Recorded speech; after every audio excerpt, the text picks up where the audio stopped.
We already know that the media and the left want to keep Gen X, Millennials, and Generation Z in a permanent state of mental infancy, which is why they rely so heavily on references to children's books, comics, and movies in their political discourse. By the way, Harry Potter isn't real. Harry Potter isn't real! Harry Potter isn't real! They want to keep you operating at the level of an 11-year-old, basing your decisions around what feels good, what fictional characters would do, what feels nice, and what feels friendly. It should be no surprise, then, that there is a sudden surge of cartoons aimed at adults. Why would they be doing that if not to keep you in a permanent state of mental childhood? Why have children of your own when you can just remain one for the rest of your life, consumerist? I said earlier that they want to keep you at an 11-year-old's understanding of the world, but given today's video from MTV, that may be an overestimation. MTV News and Francesca Ramsey are back, and the thesis of today's video is basically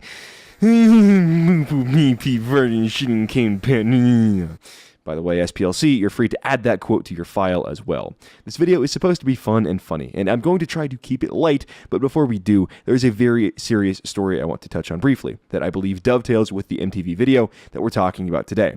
Headline from the Daily Mail, quote, "Woman 25 is charged after murder after kidnapping baby boy with 2 men, setting him on fire and leaving him to die on Louisiana railroad tracks." Basically, here's what happened. 3 black suspects, 1 female and 2 male, came to the door of this trailer in Louisiana. They sprayed the young mother in the face with mace, and then the female, Felicia Marie Nicole Smith, took the young mother's 6-year-old baby boy from the home. She then made the decision to take the child out to the local train tracks where she set him on fire and left him to die. But he didn't die. He survived the gruesome ordeal, and he was found alive by emergency services, seriously burned. He later died in the hospital. In a serious country, this feral animal, and yes, after what she did, that description is well deserved, wouldn't live to see a trial. She'd be dealt with swiftly, with all of the process she's due. Imagine the pain that the baby went through, and imagine the pain the mother's going to have to live with for the rest of her life, knowing what this subhuman, child-murdering thug did to her child. Do you have any doubt, by the way, that this monster, this subhuman, was motivated at least in part by anti-white hatred? The anti-white narrative that has been so normalized by academia, the media, and our hostile alien elites? There's not a bit of doubt in my mind. I couldn't do today's video and try to be funny without bringing this up. The sheer brutality has been weighing on me ever since I saw the story, and there's not enough here to do a full video on, but I had to mention it somewhere. The reason I bring this up is because it keeps things in perspective. When SJWs and anti-whites like Francesca Ramsey or her cohorts at MTV News complain about microaggressions or perceived bigotry, remember that there's actual racist violence being waged against white people in this country and across the world. Look at South Africa, and nobody wants to talk about it. Emmett Till got killed over 60 years ago, and we're still talking about that case. But nobody's going to be talking about baby Levi Ellerby a week from now. Anti-white violence gets swept under the rug in the US because it doesn't fit the media's narrative, a supposedly hostile and aggressive and oppressive white majority using violence to keep minorities down. Anyways, the mood is a bit dampened now, but let's carry on and dig into what may be MTV's worst video yet. We here at Decoded had a kind of weird idea. What if every single time someone was racist, they farted?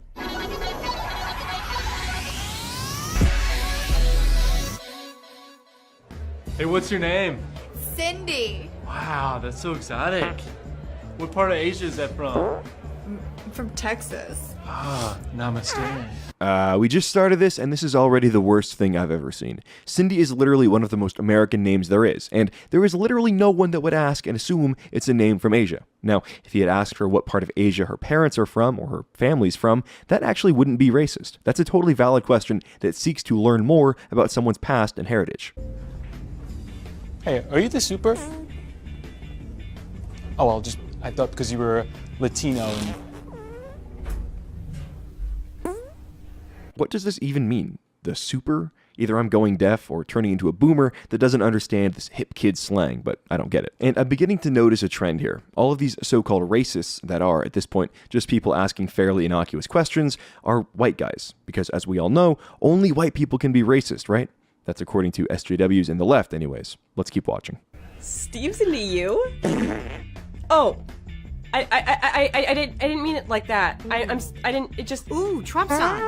Look, we all know we gotta stop those Mexicans with that wall that they're gonna pay for.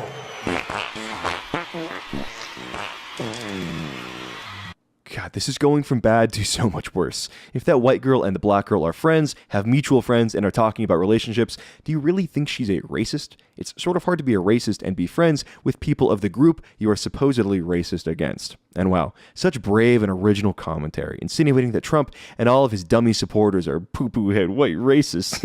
And so smart. I like Rick and Morty and Dan Harmon and Trump and Harry Potter. You must know all about twerking.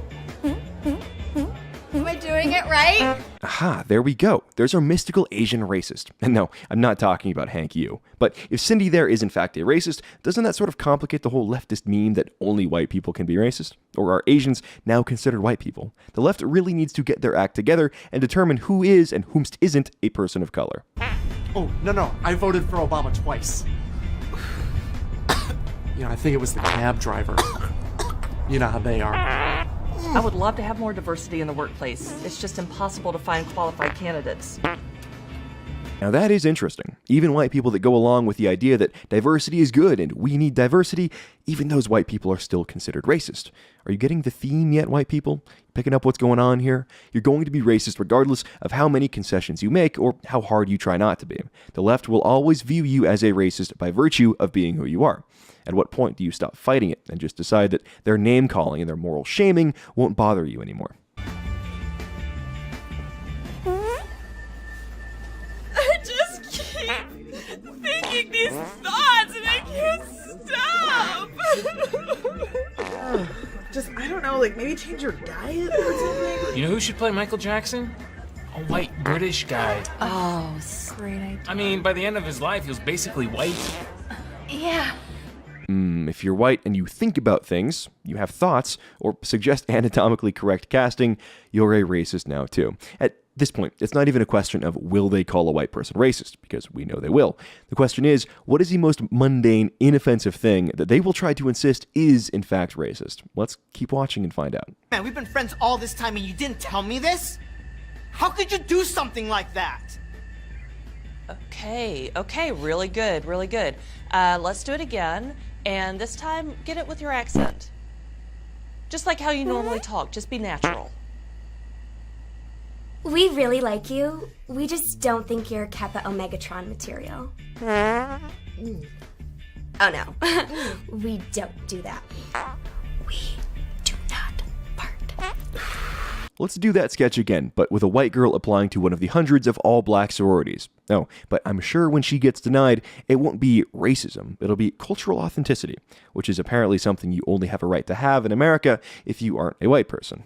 You know who's ruining things for real Americans? Immigrants, minorities, and especially Muslims. I like the smell of that. I'm just waiting on an Uber. Loitering is illegal. Your application looks great, but I noticed you checked no on criminal history. Yeah. Are you sure about that? Do you need to change that? No. Are you sure? Because we do check. Yeah, we do check. Honesty is the best policy. And look, I mean, it would save me a step. We would just get to the bottom of things. Just let me know. Is that a yes? It's a no. Are you sure? Because we can just wrap this up right now. Yeah. Was it juvie? No.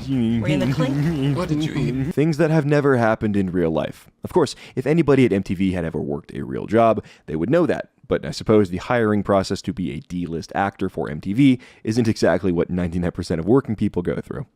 Oh, well, that sounds great. Well, now just remember, in Mexico, everybody will try to cheat you. Oh, well, honey, it's just in their nature. It's the way God made them. Okay, now have a good time. You hate me. Look, this is really not about you. You might be asking yourself, did Donald Trump just take a shit on the stage? Yes, I did. And it was beautiful. And I approve this message. I don't even know what to say at this point. First off, content like this is the best possible argument against democracy. Just remember that in a democracy, everybody that acted in this video, everybody involved in its production, and then everybody that liked, loved, and shared this video thinking it was just hilarious, their vote matters the same as yours. If you want a country to go down the dumbest path possible, popular democracy is the style of government for you. Secondly, it shows how unfunny the left has become, and this is partially their own doing. In a world where anybody can be offended by anything, comedy necessarily has to begin playing it safe. And that's why you get people like Demi Lardner, or so-called comedy content like this, that essentially goes back to the stable of toilet humor jokes made in movies for 8-year-olds. Really funny. And third, it shows just how ideologically bankrupt the modern left is. They ran out of political fuel a while ago, and they're using their reserve tank. The reserve tank is pure hatred for white people, and especially white men. They have no ideas or imagination. Their humor and creativity, gone. We should see them for what they are. Hateful, vengeful, empty vessels whose crowning achievement in life will be making dotard drunk poopy jokes. They don't deserve hatred in the same way that your dog doesn't deserve hatred for knocking a glass of water off the table with his tail. No, that's not what they deserve. They deserve, at this point, nothing but our pity.